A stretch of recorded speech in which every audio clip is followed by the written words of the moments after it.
Satoshi reaches out in private before publishing the Genesis block, reaches out to a few cypherpunks. One of them is Hal Finney, and says, hey, Hal Finney, what do you think of this? And Hal Finney in private email says, oh, that's cool. Maybe have a look into this aspect of the cryptography or whatever. And then Satoshi's like, cool.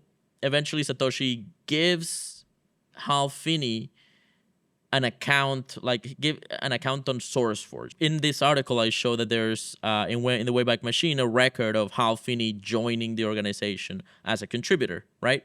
What that meant at the time, arguably, is that Hal Finney could upload a version of Bitcoin Core, which means Hal Finney was arguably somebody that could merge changes into Core and upload it to the main repo.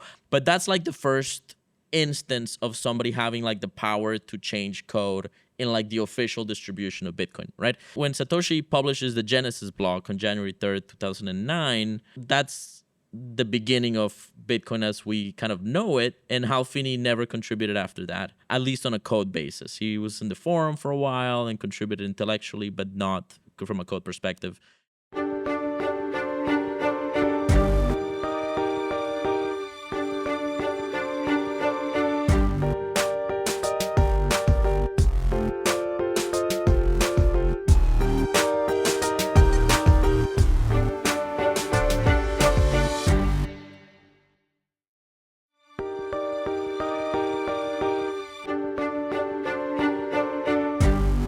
We got Juan Galt with us, reporter with Bitcoin Magazine, and he's actually here in Zonte to cover the Circular Bitcoin Economy Summit that we have here, and then I think also for the Plan B conference. So we caught up a little bit in Medellin. Was that last week? Yeah. When was that? Yeah, that's a few days ago. Yeah. So it's I'm glad to have you back here. I know this is definitely not your first time in El Salvador. How many times have you been here? Yeah, well, thank you for having me. Beautiful studio. It's great to be here. This is actually the first time I spend, let's say, quality time in El Zonte. Okay. But I've been to El Salvador like 3 times. I was here for adopting Bitcoin, I think, 3 years ago.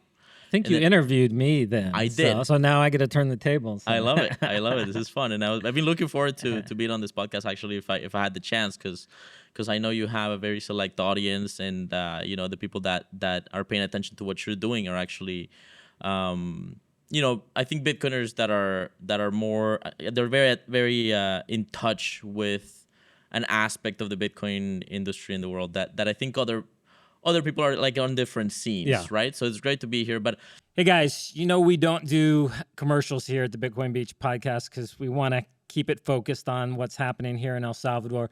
But we have something special that we're promoting right now because we have the Stay at Bitcoin Beach project that's just been launched. We've always wanted to make sure that when Bitcoiners come to El Salvador, they have a truly Bitcoin through and through experience in their accommodations, in being able to stay at a place that mostly has other Bitcoiners. And so we came up with this idea, and I actually found my buddy Peter here to take the bull by the horns and make it happen. So Peter, tell us what you got cooking for us. Thanks, Mike. Stay at bitcoinbeach.com. This is the website and the brand that we started, that it will host a growing number of premier properties that we have both in the Puntamongo area and here in El Zonte. The first is Puntamongo Villas, which was the original place that Mike, you and I bought 16 years ago. And it's been newly remodeled. 6 villas that sit upon the best break, my opinion, in the country. But it's stunning. The pool's been redesigned. We've got a bar, the cantina, the full restaurant. Casa Agua Fria is a small little cabin in the same area, and it sits right on the Agua Fria beach. A little bit more intimate. It's great for families that want to go out and kind of get away. And then here in El Zonte, there's 3 properties. First is the Citadel Mar, which, Mike, you put your heart and soul into, and we're sitting here now in the podcast studio that has 2 main houses overlooking the break of El Zonte. Beautiful infinity pool, gym, just kind of first class place to stay. And then a new condo that just got released in the Barefoot project that's on the other side of the river. 5th story overlooking the ocean. Again, beautiful 2-bedroom. And then 7 suites that we're opening up called Bitcoin Beach Suites that is really close to where a lot of the Bitcoin Beach story started. So when you come, you can use Bitcoin to book your stay right on the website. You also can use it for transportation, for food, for all the services that we continue to add to the business. So we'd love to have you. Please go to stayatbitcoinbeach.com. You'll see pictures. You'll see all the different descriptions and information of the properties.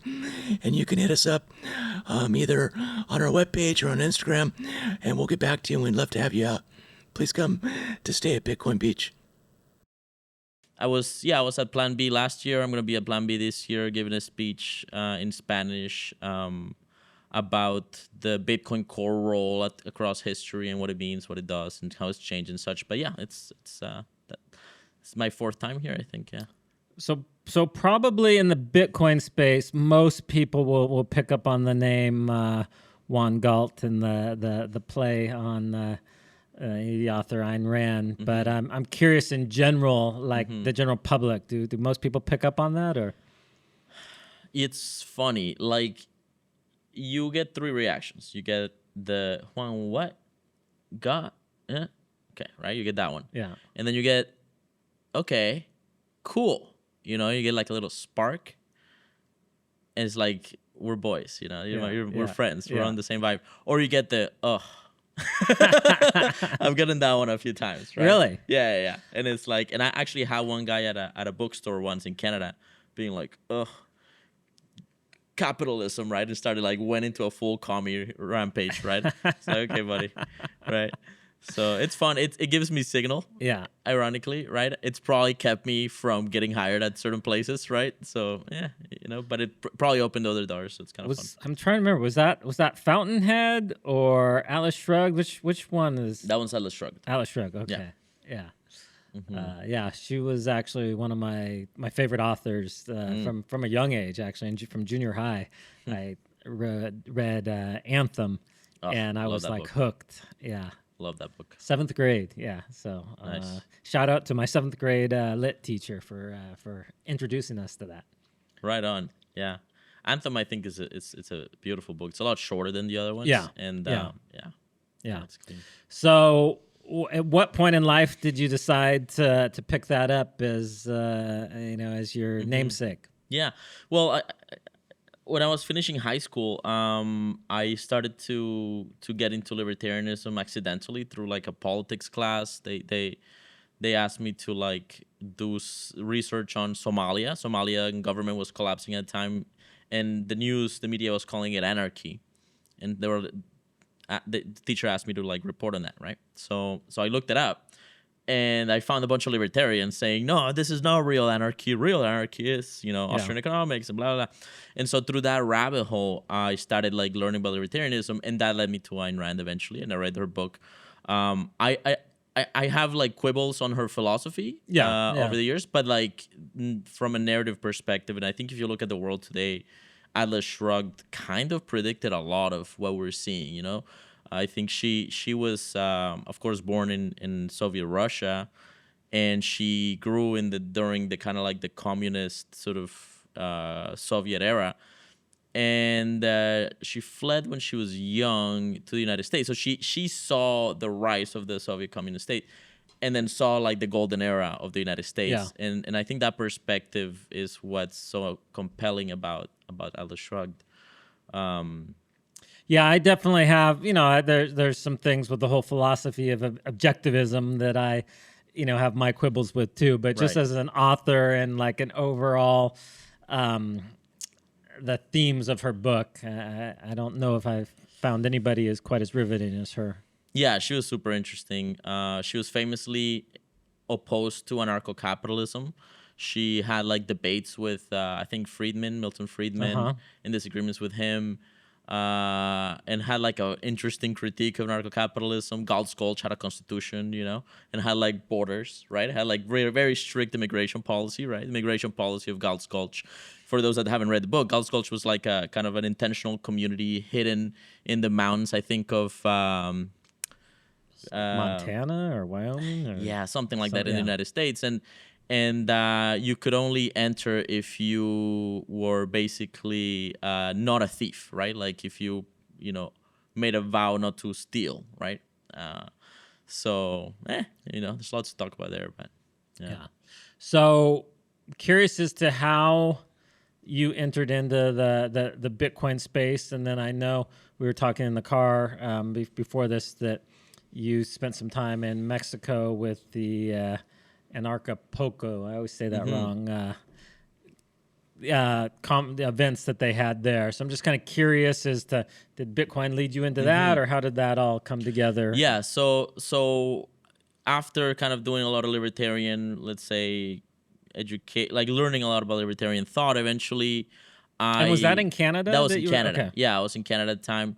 So eventually I ended up moving to Toronto, and I wanted originally to study psychology, but I started looking at the education system, and I was just kind of appalled at the cost, the time, and it seemed very like I saw kind of like a corruption deep in there, right? Like this sort of peer review study was like a very tight knit kind of like group.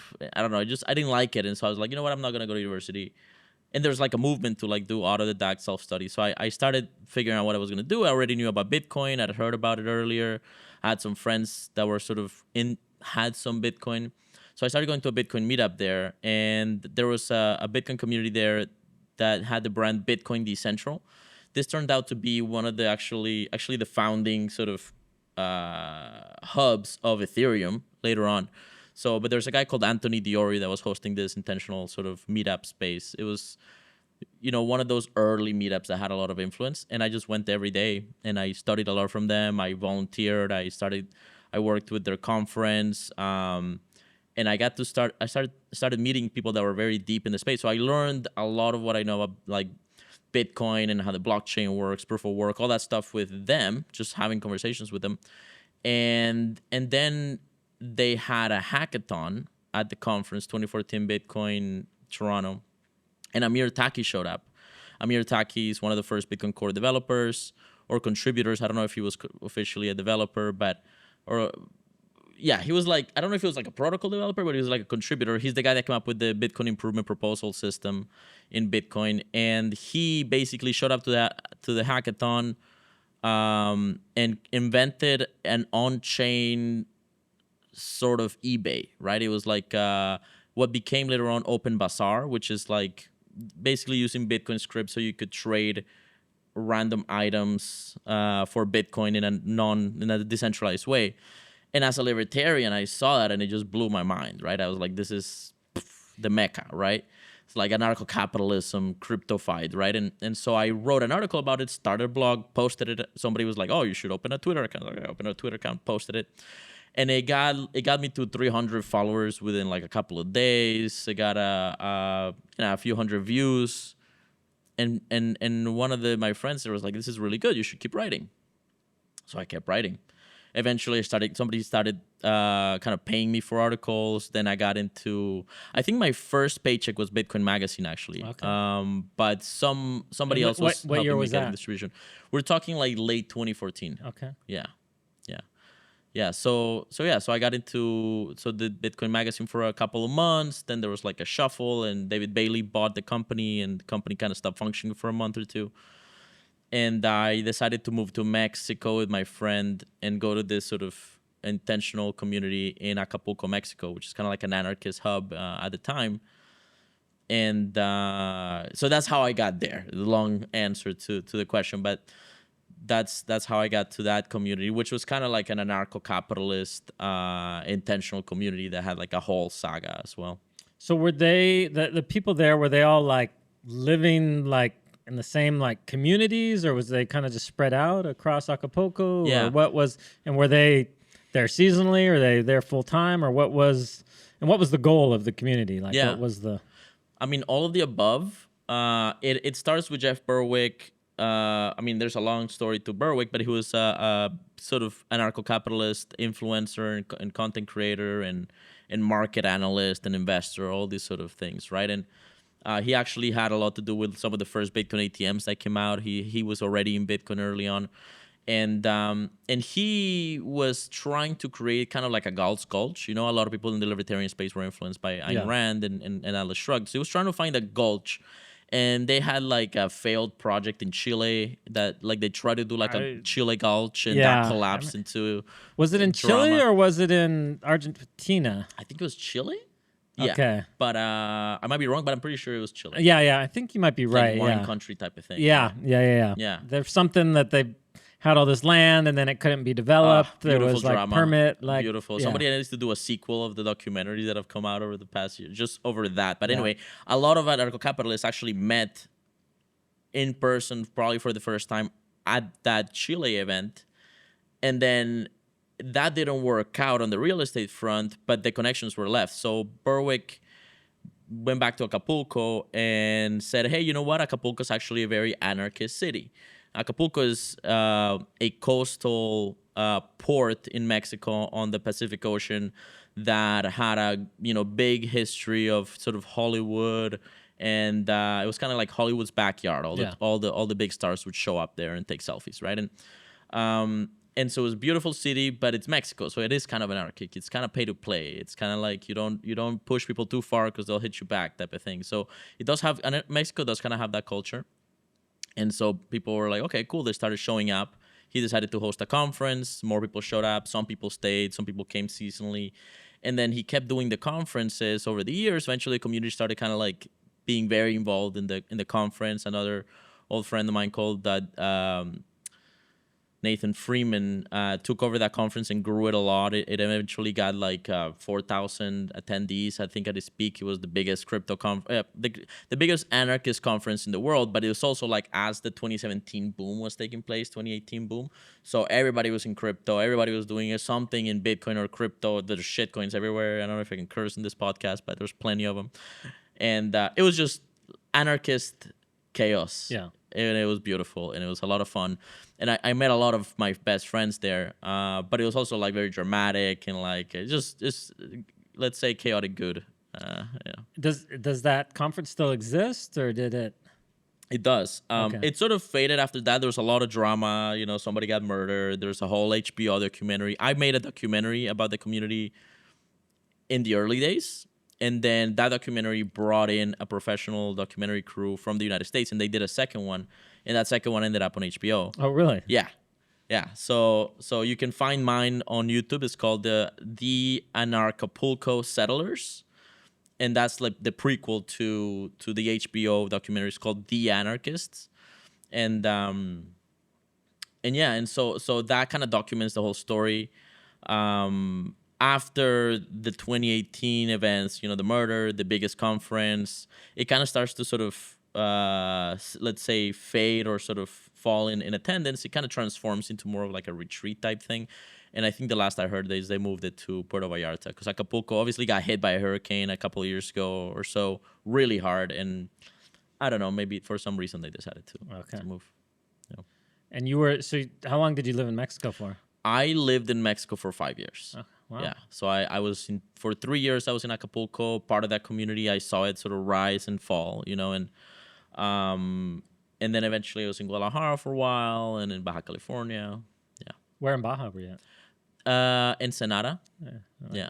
We used to always go down there. I grew up in San Diego, so we would go down for surf trips down there. Yeah. Yeah, do you ever do the Baja 600 vehicles? No, and that stuff? We wouldn't do that, but there was some sand dunes in a place called Cantamar that we would go take. I actually had a Toyota Tercel station wagon, 4-wheel drive. We would take there, and everybody would just look at us like, what in the world? You're driving this little station wagon over the sand dunes there. So. And then it got stolen down there. So it must have been cool then. Yeah. So you enjoy your time in Mexico? Yeah, Mexico's great. Yeah. Yeah. No, did.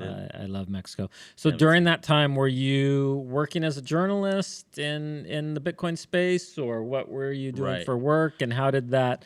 What's kind of been your path back to Bitcoin Magazine?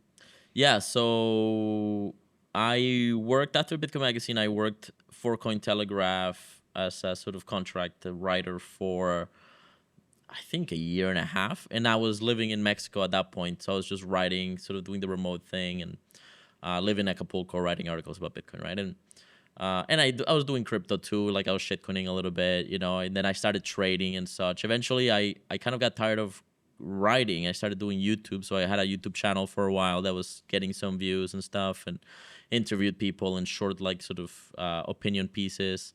Was that in Spanish or in That English? was in English. Okay. That was all in English. And I was just trading the markets. I started learning how to trade, and that whole piece of the journey that I think a lot of people go through. Eventually, I started doing consulting. I started a consulting project, and I started teaching individuals about the industry. I started going more sort of Bitcoin only, and teaching people self-custody, teaching people about the market, just kind of answering people's questions, doing one-on-one consulting education. Did that for like 2 years. I did a lot of like self-custody, cybersecurity kind of education. I've done recovery, so like I've helped multiple people recover lost coins, right? I think I'm over like 7 figures of recovered coins at this nice. point, so it's nice. It's not always possible, Yeah. but when it is, it's a life changer, right? So So explain to me a little bit how that process works. Like what I'm assuming they've lost their keys. So how do you go about helping them recover? yeah, I mean, there's a full range, right? So like I'm at a heart a cypherpunk. So like I don't, or at least I try to be. So like I don't care what coins you're using.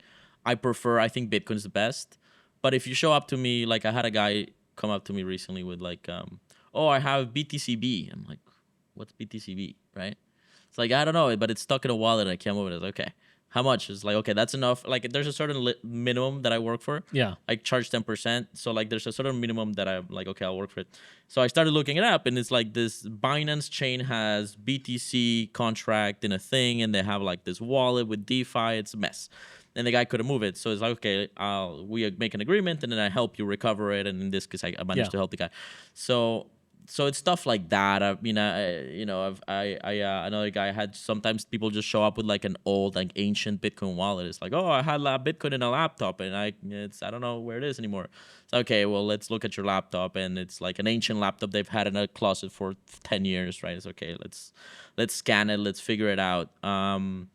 And it's usually that kind of thing, or sometimes it's like I have this wallet, I forgot it's encrypted. Usually, a lot of people lost a lot of money on the wallet.dat files. So people that are new to Bitcoin or are more recent, they thank God never experienced the wallet.dat files. I don't know if you did. No, but no, they're terrible. I was too technologically Good for you.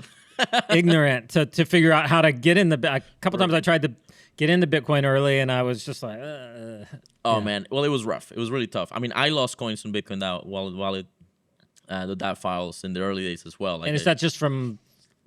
I don't know if there's a simple explanation you can give. But. Yeah. So before the 12-word seed era, right? Well, 12-word seeds, 24-word seeds. That comes from a couple of Bitcoin improvement proposals that are, I think, probably 2014 era. That defined how you can have a wallet be recoverable from 12 words. That was a major innovation from like a user experience Okay, so that wasn't there from the start. That was not there from the start. Wow, I did not know that. Yeah, that's like 2014 plus era, more or less. Satoshi's original approach to the wallet was just a file. The file is called still the wallet.dat file. Bitcoin Core still supports this standard to some degree. I think they're making some recent changes to the wallet module. Chow, core contributor, sort of doing a lot of work on that front. But it's basically just like a file that has a bunch of private keys and public keys. And it's just like a list of private keys and public keys. And there's a bunch of problems with that. The first problem is the first time you create an account or a Bitcoin wallet, download Bitcoin Core, boot it up, it creates a wallet. The file has 100 addresses, right? At least that's the way it used to work. I don't know right now. And then if you run through the 100 addresses, you basically have to like update your backup. So like if you make a snapshot and a backup of it, you have to update your backup after 100 addresses because it'll create new ones that won't be on your backup. So that's the first way people have lost some coins. The second problem is you have to know that you have a wallet.dat file. And then the Bitcoin Core interface, if I recall, kind of prompted people to put a password. So they would put the password. The wallet would encrypt, the core client would encrypt the wallet.dat file contents with that password. People forget that password all the time. And so a good amount of the work that I've done on that front is like, okay, let's like hypnotize you. See if we can figure out what your password is. Brute force it. I've had to brute force that password. And was that involved just sending like thousands of different passwords at the okay. Yeah, so one of the things we did was literally we had to write a custom script to, I think there's actually some libraries online that you can just sort of run that will use your GPU to randomly sort of create passwords to try to break something, right? So I think in one of the cases, there's somebody else that I work with on this. He's like an engineer. We created a custom script because we knew more or less what the password was. So we just tried a bunch of variables that were like where we didn't know, and we found it. And that was like that was kind of a big success for us on that front. What was the biggest amount of that you guys have recovered? I shouldn't say like specific numbers, but like let's say 6 figures. Okay. Yeah. In a single recovery. Yeah. That's no. I'm sure for a lot of people that's fun. That was a huge huge blessing to be able to, because I mean that, and I know people that have that, that they've lost funds like that, and it just kind of eats at them. Oh man, it's rough. Especially as the prices Bitcoin keeps going up. Yeah. In fiat terms. Well, so my short story on that is like when I first heard about Bitcoin, I was a broke like 19-year-old, 20-year-old. My buddy was kind of getting into it. I gave him some money. He went and bought like 7 coins for like $100. And then I withdrew them to a Bitcoin Core wallet, and I was like, okay, cool. I have Bitcoin, whatever, right? Forgot about it. Price went to like $30 and then crashed for like 2 years, right? It was just like some dude was like, oh, silver is way better than Bitcoin because silver has intrinsic value. It's like, yeah, he was early, 10 years, 15 years early. Now silver is doing something. Hasn't done anything for a decade, right? But I eventually, like, my laptop died. I reinstalled Windows on it, and it wiped out the private key. But I didn't realize that. So eventually, when Bitcoin pumped to 1,000, I was like, okay, well, where's my Bitcoin, right? And I started looking, and quickly I realized that I had made a big mistake. So with a friend, an engineer friend of mine, we started like digging, and I learned a lot about how to scrape data from a drive that's been sort of reset and do like a hex analysis, like hex scraping of the drive. And like I had to go through my own process of recovery to find peace with the fact that actually, the coins were gone. The reinstall had wiped out the private keys on the wallet.dat sort of file in the drive. And but that at least brought me knowledge, like peace with the fact that I know that it's gone. You did everything I know it's gone. Yeah. I found the bottom of the barrel. It's not there. And I think a lot of people don't get a final answer to that, and that's what eats you, because it doesn't, like, I'm at peace with it. But it would be nice to have the money, but so yeah. Awesome. I can't remember where. Well, you were asking me about like my career path. So, so after that, I mean, I did that for a while. I still do that sometimes when I find somebody that I can maybe help and such. I sort of do that.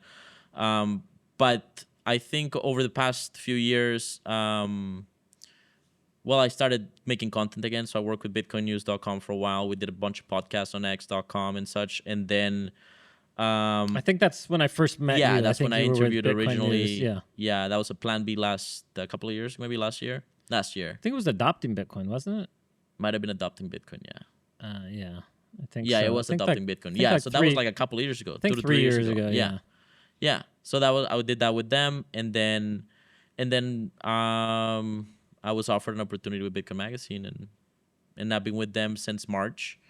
Business reporter for Bitcoin Magazine. So I've written like, gosh, maybe you can queue it up now.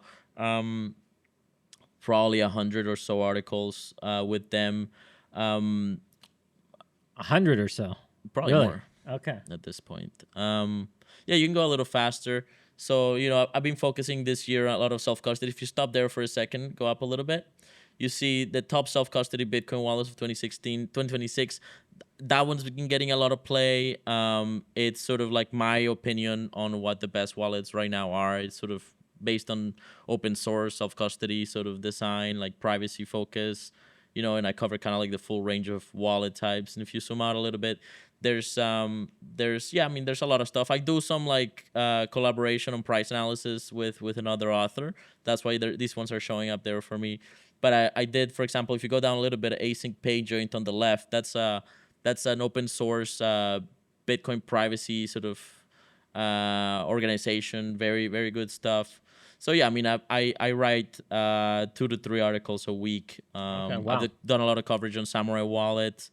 And I look for like companies or projects that are, let's say, they touch the cypherpunk idea, but they're like using cryptography. They're not just like a custodial exchange with like a custodial front end and all this stuff for like trust me bro model. I try to like find like the cypherpunk that actually has either a functioning business, or it's maybe like non-profit open source type of thing, right? So this is actually one of the reasons I accepted, or like I decided to come to the Circular Bitcoin Economy Summit, because it's something that I tried to do in the early days to get retail adoption and such, and it's like I ran into a bunch of these sort of friction points.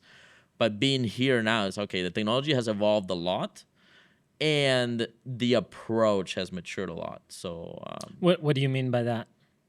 Well, I mean, I think we can get into some of the issues around that, but like I've found that getting people to start using Bitcoin, there's a bunch of frictions that you have to overcome. Yeah. And one of them is that nobody has any Bitcoin.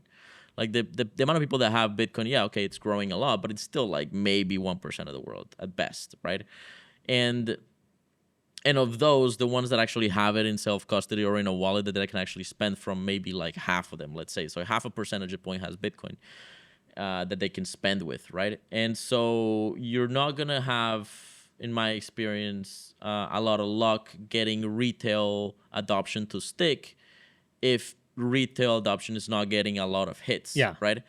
There's no incentive for them to like learn how to custody and to have whatever device there to accept if nobody's actually spending Bitcoin with them. Yeah, and then on top of that, the platform integration that retail needs to keep the Bitcoin input flowing. There's a full stack of tools they need. They need accounting. They need it integrated with the app. It needs to be like just a Bitcoin button that you type into, the kind of stuff that Blink has done that very well, and Cash App has done very well. Now that didn't exist back then, right? And it doesn't exist in every country. And so retail needs integrated accounting tools. Otherwise, it ends up on like the Bitcoin phone. Here's the Bitcoin phone, and who has the Bitcoin phone? Oh, the guy with the Bitcoin phone is not here today. Sorry, right? And that just kills. Which you definitely run into that. Oh, They're yeah. like, oh, the owner's gone, and he took his phone with him. So yeah, and for the owner, it's like, well, I can't just let my employee receive the Bitcoin, because how do I know they got any Bitcoin, right? So it's a payments interface problem that's only now starting to really get solved. And then on top of that, people don't have any Bitcoin. So if you tell people, well, you can get a 5% off if you spend Bitcoin here, it's like, well, but they still don't have it. So now they got to go pay 2% to buy it, so they can save 3% maybe, right? And so I think we're in this kind of distribution stage of Bitcoin that's tricky to overcome. Now, you guys have obviously achieved it, right? Here in El Zonte. And there's a lot of ways that you guys solve that problem. So you guys have found an approach that works. And I was talking to Valentin from the sort of Peru circular economies, which he's incredible. I mean. And the depth at which he has analyzed the problem, I think, is probably the right approach in certain environments. Yeah. I love what Valentine's doing in all across Peru. That's what's like so amazing. Yeah. It's like I know how hard it is to do it in one little location. They have like 15 different spots that they're working in. It's impressive. Yeah. Yeah. So have you had much chance to like visit any of the businesses in El Zonte yet? And to Yeah, I've been to El Zonte, I think 3 or 4 times. I think every time that I Yeah. come, I come to El Zonte. So I've seen a little bit of like the growth of El Zonte. I remember the first time, it's grown a lot, right? But yeah, I mean, I bought my coffee today. I've drank 2 coffees, paid for with Bitcoin today. I got my breakfast. I had lunch last night, and it was paid for with Bitcoin. Yeah, yeah, it's works. gotten so much. It used to be, It's- kind of clunky, and then be like, now they're like, they don't blink an eye. They're like, Yeah. yeah, you want to play with Bitcoin? Okay, here. So Right. yeah, smooth. it's fun to. Is fun that to see. all like Blink, or what stack are you guys using? I think, we primarily use Blink. A lot of the smaller businesses use Blink, but there's some of the bigger businesses will use like Ibex. I think, what else are they using, Paco? Some of them use Strike or Yankee. Or Tianki, yeah. So there's a number of different solutions now that work pretty Right. well. So which is great. We want to have multiple solutions Right. and options for the vendors. Of course. So I'm curious. You had mentioned earlier about this latest article that you're writing about the history of core contributors and to be honest, that's not something I have a great understanding of. So I'd just be curious if you could kind of give us, what you talk about in your article and kind of lay that out for the listeners. Yeah, thank you. So the next issue of Bitcoin Magazine. So we have obviously the digital, which you can find on the website, but we also have like the print magazine, right? We've been doing it for a decade, right? The next edition is called the Core Issue. It's coming up at the end of the month, and it's going to be focusing on Bitcoin Core as a kind of institution of sorts. And we have a long range of articles contributed by different core contributors and engineers and like Bitcoiners, right? And I contributed an article which was a deep dive, kind of the most academic style work I think I've done, it was like 4,500 words going through the history of Bitcoin core maintainers all the way to Satoshi. So I started with Satoshi all the way to today. And I argued that as an example, you could make somewhat of a case that Hal Finney was the first core maintainer, right? So one of the issues is that one of the things that people might hear is that there's these people called the core maintainers that are programmers and they have some sort of power. Is the kind of things you hear online. Would that be different than a core developer? Yes. Okay. So there's 3 terminologies, right? You'll hear core contributor, core developer, and core maintainer. Okay. Core developer and core contributor are kind of the same thing. They're people that submit a change to the Bitcoin GitHub repository, and then sometimes through long-term discussion, those changes get merged, which means added to the Bitcoin master repository. So you'd be considered a contributor if something that you proposed was adopted. Correct. Okay. And you would end up on the list of contributors on GitHub, and that's like a solid badge of honor from a career perspective. It's like nice, right? Now, who has let's say the power or the technical ability or right to merge a new piece of code to Bitcoin, right? How do you do that?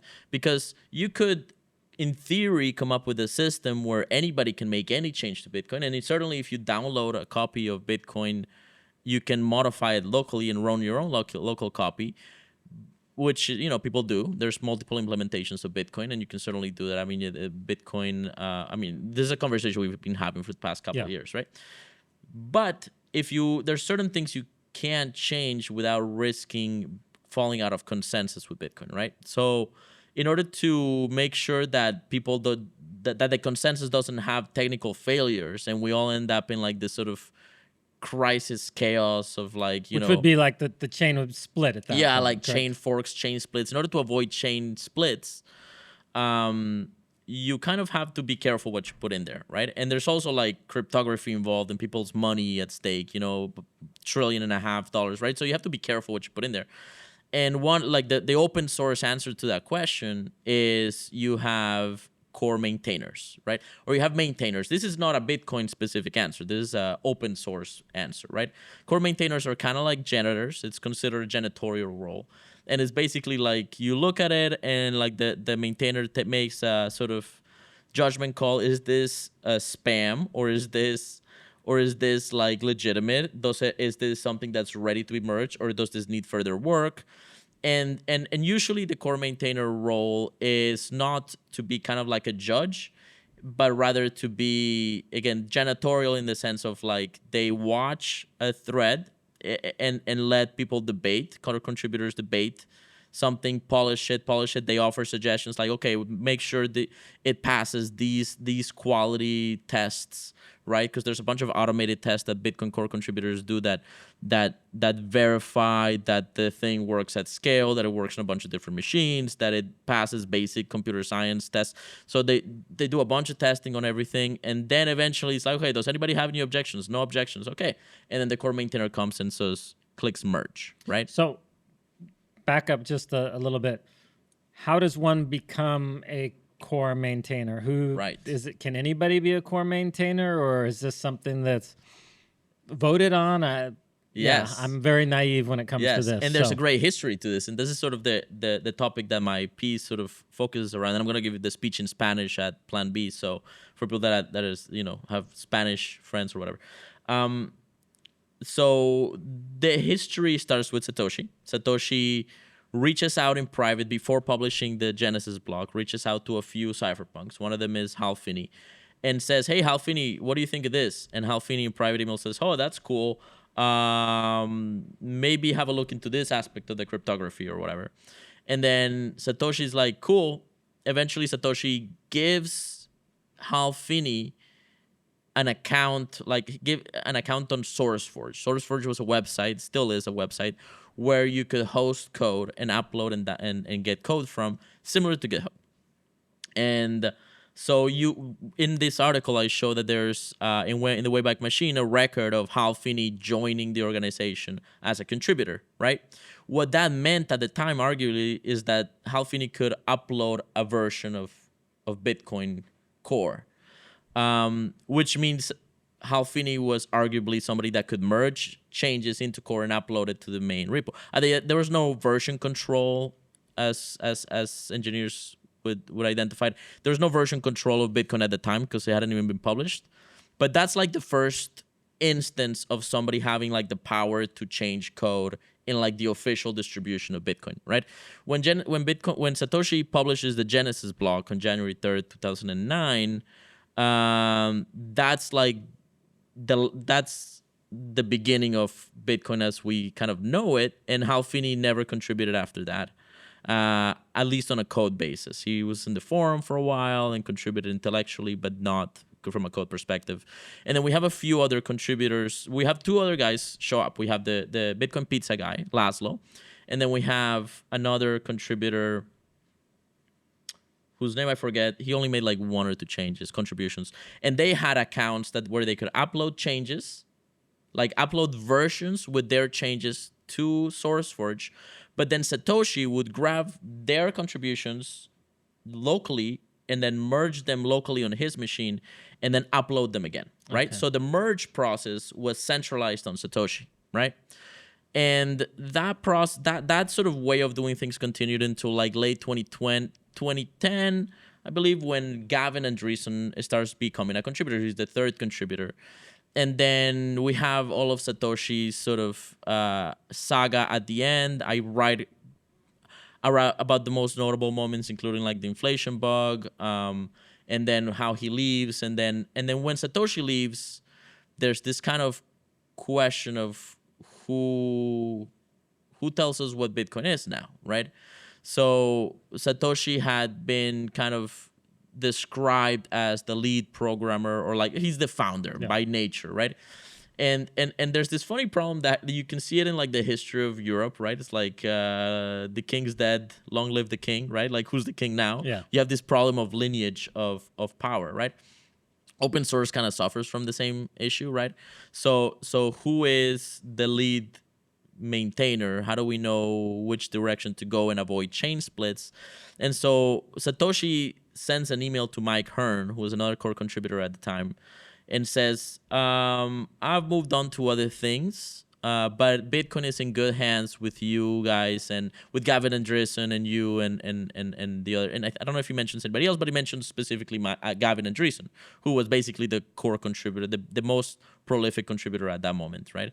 So Gavin then publishes a post on the Bitcoin Talk forums, which was the major sort of Bitcoin kind of social network at the time, and says, "Hey guys, well, with Satoshi behind us or having kind of moved on, I'm basically gonna be operating now as lead maintainer, and the first thing I'm gonna do is move us to GitHub because SourceForge kind of sucks, right?" So he moves Bitcoin to GitHub, and then over the next like year or two or three, he starts adding contributors, maintainers. So he starts decentralizing his role as a maintainer, and he adds a variety of people. I will have to like check real quick on this on who it was, but we get the sort of that's first wave of OG core contributors and maintainers. We get people like Gregory Maxwell. We get people like Peter Willa. Let me So see. these were just people that he would manually add. Yeah, so he starts giving them maintainer rights in GitHub, Okay. the platform GitHub, which means that they can merge code into the master repository of Bitcoin. We get a few people like that, and then eventually you get Vanderlaan, right? Becomes one of the core maintainers, right? And Vanderlaan, there's a point where Gavin Andresen he gets kind of roped in with Craig Wright, right? And Craig Wright starts kind of like whispering in his ear, "No, I'm Satoshi Nakamoto," right? And you get this whole saga where Gavin Andresen goes and How hangs early out. on did that start happening with Craig Wright? So the Craig Wright era is like, I think 2014, 2015. And Craig Wright starts sort of trying to prove that he's Satoshi Nakamoto, but he doesn't have the cryptographic keys to prove it because we have PGP keys for Satoshi. Satoshi could prove that he's Satoshi, right? And so Craig Wright starts sort of making the case that he's Satoshi, and then he says, I'm gonna prove cryptographically that I'm Satoshi by signing with these PGP keys, and summons Gavin Andresen to like witness it. And they meet, I think, in Britain, and there's like BBC reporters and such, and they do this ritual where Craig Wright has like an app and like signs, and Gavin Andresen's like, okay, interesting, and like Gavin is like, yeah, that looks legit. Looks like those are the PGP keys. Well, it turns out Craig Wright had a modified version of the program and had backdated the PGP keys or something like that. So basically, he like created a fake signature. Okay. Bitcoin community figured that out in like 2 hours. And they were like, actually, no, this is a fake, this is a false signature. But that kills Gavin's reputation at the time. So the core maintainers that Gavin had added to Bitcoin GitHub repository, they very quickly basically remove his access from a security perspective. And then And how does that happen on a practical level? Is it like if the majority of maintainers want I think somebody out there? I think any of them could have done it. Oh, really? Yeah. Okay. Any one of them could have done it. I'm not exactly sure the technical details of how that worked out, but basically it's like it's like imagine a Telegram group or a WhatsApp group where you have a bunch of admins. Any one of those admins could kick out any other Okay. admins. It was like that. It was basically that, right? And so they kick out Gavin. And then Gavin kind of like apologizes and says, and he had already kind of ceded the lead maintainer role to Vanderlaan at this point. He had written a blog post saying basically, hi everybody, I've been contributing to Bitcoin for years. I've now decided to sort of, over the years, I've stopped contributing as much, and I've decided to move towards a chief scientist's role And I think Vanderland is the best lead maintainer of Bitcoin Core, and so that's the way that we're gonna operate for now, right? And so Vanderland gets this sort of default title of lead maintainer. When this whole thing happens, Gavin exits the picture, and Vanderland is left with the default sort of leadership role over Bitcoin Core. So Vanderland, I kind of separate the article into eras, and again, like I know I'm kind of doing sort of thick brush strokes over this. The article goes again, it's 4,000 words, annotated with sources of everything. So wait for that one. The print edition is going to be excellent. So get that article, get that print magazine. But Vanderland writes a blog post and says, well, I think we need to decentralize this role a little further, right? So Vanderland starts adding some new contributors, some new maintainers. Some of the old maintainers kind of leave on their own. There's this the whole sort of Bitcoin Cash drama at the time, and some of them got attacked and they got tired. So that was of happening it. at the same time. That was happening at the same time as the Craig Wright saga, Okay. right? So some of them leave, and so Vanderland adds a few new people over the next year or two, and then throughout this whole Gavin era, the way that the code was being merged, so somebody wrote an updated version of Bitcoin, right? They submitted it as an update to Bitcoin in GitHub, and then the maintainers were like, after enough review, yes or no, and the yes meant that GitHub was the one, like GitHub, the cloud of GitHub, GitHub.com cloud services was the one that merged the code into Bitcoin Master, which introduces a nation state level sort of attack. It's like, we don't want GitHub merging the code. We want to make sure we're merging the code. So Vanderland institutes this new process for merging the code called the trusted keys sort of scheme. And the trusted keys is basically, there's like a file on Bitcoin Core, the master Bitcoin Core repository, that has a list of public PGP keys of the core maintainers, and the new versions of Bitcoin have to be signed by somebody in that list, and that signature has to be valid. And you can download that and verify that the signatures are valid. And like a large Just majority, one person on the list. Any of the people in the Okay. list, right? So right now there's like 5 or 6 people that have that technical capacity. Okay. Right. And for the record, a lot of the stuff, the changes that have happened in Bitcoin have been signed by PGP keys anyway, right? So when you make a commit to Bitcoin before it gets merged, sometimes it's sort of PGP signed, and then the merges get PGP signed. So there's a lot of cryptographic authentication and validation, but the merging of new code is a point of particular sort of interest, right? And so the trusted keys sort of part of the system, you can go and look up Bitcoin Core GitHub trusted keys. There's a file with PGP keys, and it shows the history of core maintainers up to 2014.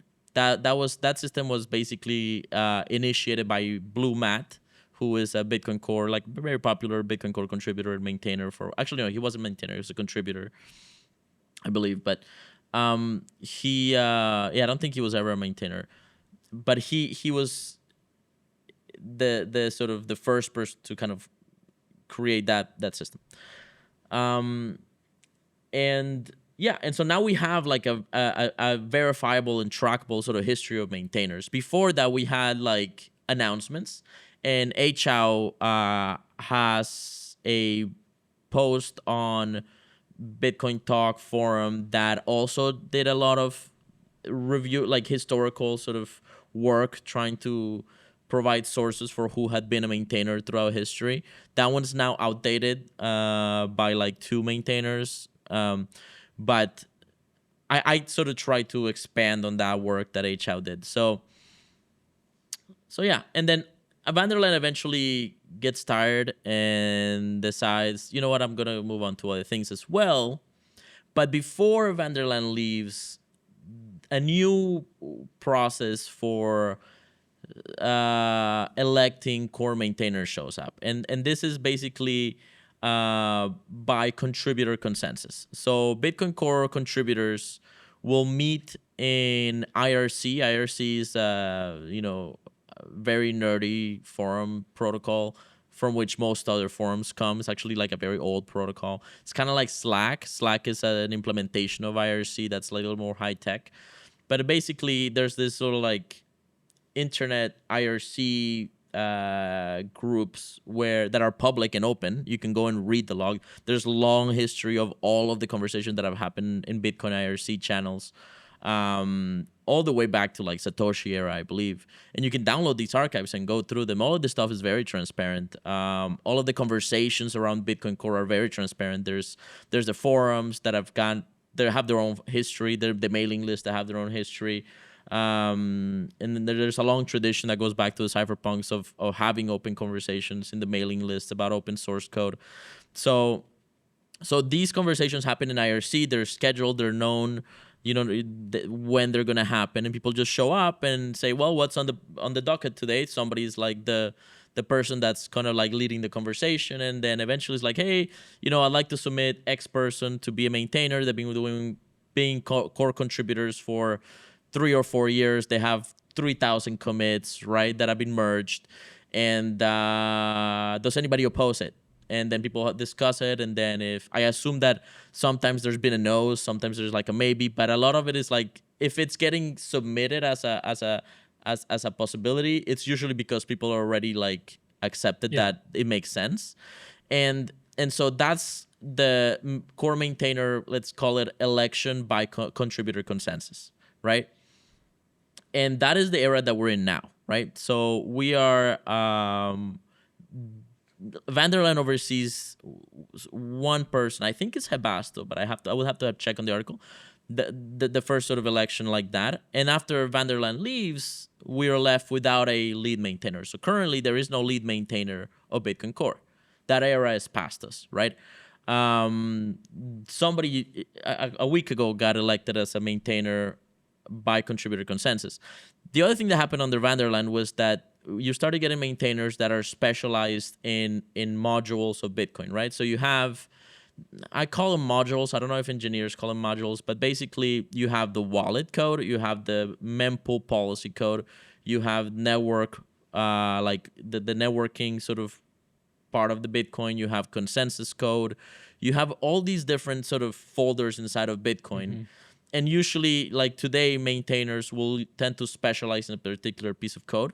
And so you have like the wallet maintainer, and that's HAO. You have the mempool policy maintainer, and that was Gloria Shao, right? And you have specializations, right? So that's where we're at. And I think that my thesis is basically, we've seen historically a slow and steady process of decentralizing the core maintainer role as much as possible.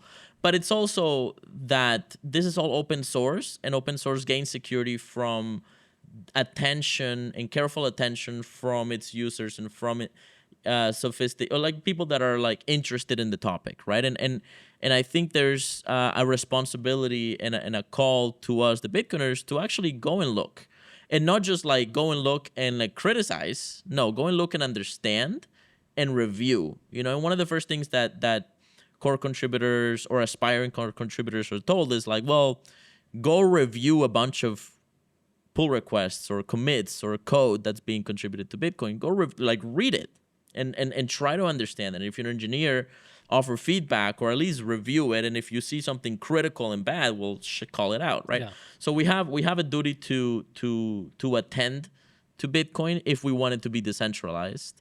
And we are in an era where, like, I think the history shows that it's increasingly decentralized. So, I mean, that's the deep dive. But yeah, the article you're gonna find it on Bitcoin. No, I love that, because that's definitely an area that I feel a little lacking in knowledge of that history of that. So that and having kind of gone back and really studied that, Has that impacted where you come out on the current debate? Right. Well, it's funny. Before the debate, I was starting to get like, let's say, frustrated with core. I think we would all like certain changes to go through. I think CTV covenants appear to be ready to be merged, but they're a consensus changing thing. They would change consensus. It would be a soft fork. And nobody seems to be leading it or doing it because consensus changes are very risky from a career perspective, I suppose, or from a personal, like nobody wants to be harassed on the internet for doing anything like that. So so I would like that change, for example, personally. I think it would make self-custody a lot better, a lot more secure, a lot easier to program. But so I was frustrated with that and frustrated with things. And then I started looking into it, and I started a project with a friend to like try to like understand what's going on. And that's what eventually led to this article, is sort of me trying to understand how the sausage is made, which in turn has actually answered a lot of my questions about it and has left me more or less on the core side of the latest debate. I think like I understand the perspective of people that think that we should be filtering more, but I think I don't know. I don't really. It doesn't make sense to me technically. Like it doesn't make sense to me to filter things at this point. Like you can't filter it. Bitcoin is a censorship resistant system. You can't filter. The filter is the consensus rules. That's the fundamental filter. The block size limit is the fundamental filter. You can try to create frictions in Bitcoin to keep people from making transactions that you think are bad, and some of them are arguably very bad, but I don't think you can fundamentally do it. And so I've just kind of lost interest in the topic. I don't think it's a systemic risk. I don't think it's going to kill Bitcoin. So that's kind of where I'm at with that. I think there's more important work and topics inside of the Bitcoin development world that we need to talk about. Obviously, the quantum risks are like the new the new drama, right? We got to talk about quantum now. And so that's really interesting. I also don't think that's a systemic sort of critical the sky's falling issue, but it is something that we're gonna have to probably make a consensus change to make Bitcoin quantum resistant and wallets be quantum resistant, and you have to deal with Satoshi's coins, which is a whole other picture, right? So I think there's more interesting and important topics, I think. Yeah. Awesome.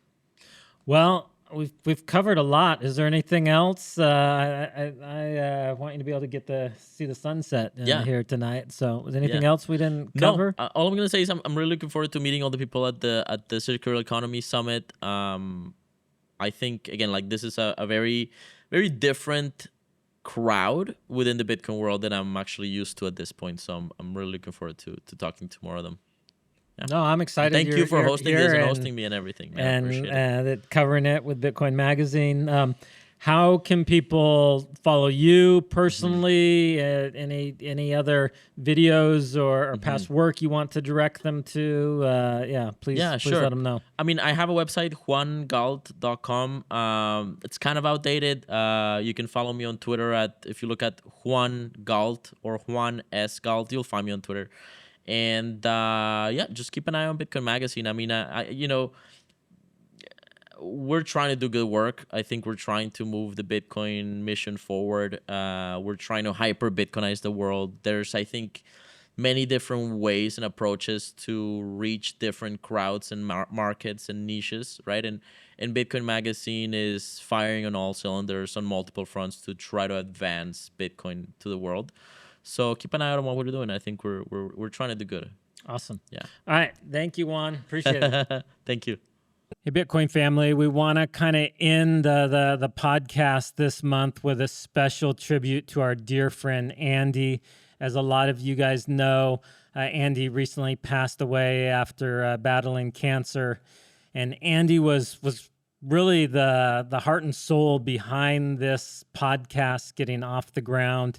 He was the one that kind of helped convince me to do it, that designed the studio, that came up with the format, and did the great intro that we had, and has really been the energy behind it. He brought Paco in and kind of trained Paco to take over the daily production, but Andy still always had his kind of fingerprint on what was going on here. And so we just ask you guys to really be keeping his family in prayer, his wife Suez and his daughter Maven, as they kind of struggle through this time. And we just want to give a shout out to Andy and just what an amazing friend he was. He was the guy that everybody loved. You didn't find anybody who didn't love Andy. And so rest in peace, brother.